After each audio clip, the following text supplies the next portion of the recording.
Hey everyone, I'm in Mountain Blade 2 Bannerlord and I'll talk about is it worth it? So I've been playing this game for quite a few hours now. So this came out on the PC in 2020 and I want to talk about whether it's worth it on the Xbox because it recently came out on the Xbox. So what I'm doing at the minute is raiding a village with my army. So Bannerlord's all about raising big armies and trying to defeat your enemies and joining kingdoms and all sorts of stuff. It's a very complicated game. You can see I've successfully raided this village and I'm going to hit OK. And basically what I got there was a bunch of gold for my troubles. So what we've got, if we go through some of these things, you're basically in charge of your main character, which is this dude here that you can't see because my camera is in the way. I'll quickly show you. This is my dude here. He's called Lum. I can rename him at any point. But part of the game is basically creating them as a leader and upping their skills so you can fight with them, you can lead troops into battle, you can fight with many different weapons like swords, two-handed swords, pole arms, you can ride horses, you can just lead troops into battle, act as a leader if you want, and over time you get to upgrade things about them. So for example, this leadership that I've been working on, this helps me increase my various different things, so morale under my party and stuff like that. So I can increase my party size by +5 for each town that I control, or +5 security in a town. So these are little perks you get as you get more experience in these different things. So that works quite well. It's quite a nice leveling system. I quite like how you can sort of adjust this as over time. You've also got other ones. So I've married. So this is my. Let me hide my camera again so you can see. This is my wife at the minute, but I've not really done much with her. She's just walking around in my party. But different characters can have different skills, and you can use them in your party for different things if you want. So we've got that one. I've got this chap here, this one as well. And I'm free to move these however I want. So this one I've got governing one of my castles at the minute. This one not doing a great deal at the minute. Not much going on there. So as you play the game, I'll apply the changes. One of the most interesting things about it is being able to be part of a kingdom and then doing the whim of the ruler. So this is the ruler of the kingdom that I'm part of, the Northern Empire. And if we have a little look at diplomacy here, we can see that the Northern Empire at the minute is at war with the Southern Empire, and that's why I was raiding that village at the minute. It was a little town of this little empire, the Southern Empire, and I'm doing that to try and gain favour with my big chief here, Lucon, who's the ruler of the Northern Empire. So we're currently at peace with all of these ones here. Quite a cool thing with Bannerlord is you can create armies. So my army's a bit puny at the minute. It's sitting at 321. So let's fix that. We're going to add to our army. So I click on my army here and I'm going to manage my army. And basically the more sort of good feats that you do or impressive feats, the more influence you can get, and you can use that influence to get other people to come and join your cause. So we have a little look here and I could get a couple of these little parties to join me. So Denos would cost me 22 influence and can be with me in 17 hours. Utos here 27 influence. Everyone else is in armies at the minute, so there's not a lot I can recruit here. So I'm going to get that one. And we'll get this one as well. So that's going to cost me a bunch of my influence. So 49 of my 67 influence, but it's going to increase my army strength. So I'm going to hit done there. Done again. And we're going to see how that joins things up. Now, as well as raiding villages, you can look for individual parties. And what's quite interesting is thinking about how fast things move around. So infantry won't move as fast as cavalry and stuff like that. So if we have a little look at my speed, it's only 2.6. Partly because I've got some wounded, partly because I've got prisoners, so I'm probably not going to be able to catch this guy because I'm so slow at the minute. So we can increase that by buying horses and stuff like that, but we could raid another town while we're here. So let's raid this town here. I'll show you this process. So I can just walk into town. I can do different quests for people, but I'm going to take another hostile action and show you that raid again. So we're going to raid the village. And it may say that you've got a little battle going on and we've got to go against these troops. And if that's the case, you can either simulate it by sending troops or attack. So I'm going to do attack just so you can see what an attack is. So I'll turn my camera on so I can yap at you while this is loading. So we get all of these formation. These are all the different troops that I've got in my group. So we've got infantry, we've got archers, we've got cavalry, and I can assign people to these. So I can say, right, you be in charge of these chaps, or rather we can grab this one and say you're in charge of those. and these guys, let's give to my wife, Soana. So let's say they're all in charge of those, and then we're ready to go. We could also add more formations and stuff like that, and then say how things are going to move around in this sort of area. So we can select any of these as well, and then we can change how their formations are if we want. So we can leave them in line if we want. We could tell them to charge or whatever. That's entirely up to us. But when we're ready to go, we're just going to go. But because we've got such a huge force here, I'm just going to go a bit gun-ho into battle. There's the rival force there, so I'm getting that by holding the left button. So we got 44 and 21. So I'm just going to tell everybody just to charge, because it doesn't really matter here. Now I can stay on my horse if I want, so I can run forwards and go, you know, examining where everybody is. But of course the downside to this is I could get into big trouble without my troops. So here's the other guys here, but I can take them out a little bit. I can switch from first person to third person. So you can see, obviously, on a horse I can do quite a bit of damage. I can run forwards into them, do a bit of damage running forward to them. There's my men coming into play now. I can also switch to a bow if I want. So that's quite fun, and then I can shoot them like this.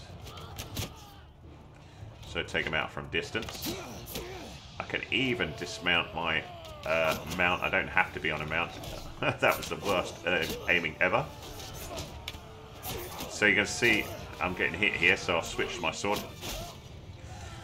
So I'll probably be better with my actual sword here. And what we should see here is we just destroy everyone pretty quick. Just try to dismount. There we go.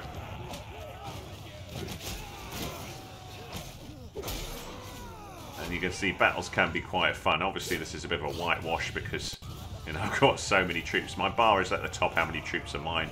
So you can see the bright purple, so we're about to win this battle. So it's quite fun battles. And the terrain sort of changes.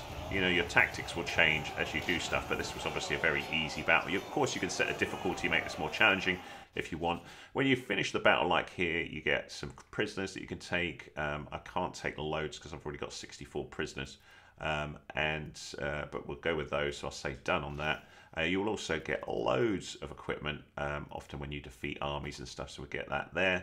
Press X again, and out we come. So I've now got the problem I've got a lot of prisoners, but I'm going to do this raid here. And what you want to be keeping an eye out for raids is that a rival army doesn't come and attack you that's bigger than your army. So you see we've got 324 here. 366, one of those armies that I called has finally joined me, which is cool. So we're up to 366 now.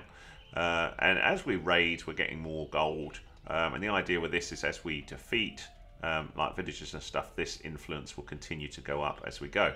The other thing that you're going to obviously need to get is gold. So there's various different activities you can do in the game to make more gold. So once we've raided that village, we're good. But what I'm going to do now is move. I'm going to go and find a big town and get rid of my prisoners because I've got loads of them. So we're going to go off to a local town. I'll just show you a little bit about that. So I'm doing this. I can speed up time with this sort of timer here, so I'm hitting the right button to speed that up to fast forward mode. If I want to make my troops move a bit quicker, I can buy them horses. That's horses that you'd be able to buy in that place. But a big town is always good to sell all your stuff in. So if we go over to here, we will see Poros, and you can just jump in, or you can actually have a walk around the town centre if you want to see everything up close. But generally, what your main thing in the town is that you're going to go to the tavern, get rid of your prisoners. So I'm going to do that. Go back to the town centre. I can recruit more prisoners. Recruit more troops here. So you can see I'm a little bit low here, 99 of 133 in my main party. So I'll recruit all of these with the left trigger, add them to my party, and hit done. I can also do things like blacksmithing. So I'll show you a little bit of blacksmithing here. So I can refine hardwood, for example. And the more of this I've got, the more sort of forging of stuff I can do afterwards. So if we go to forge here, I can then start making different weapons and things.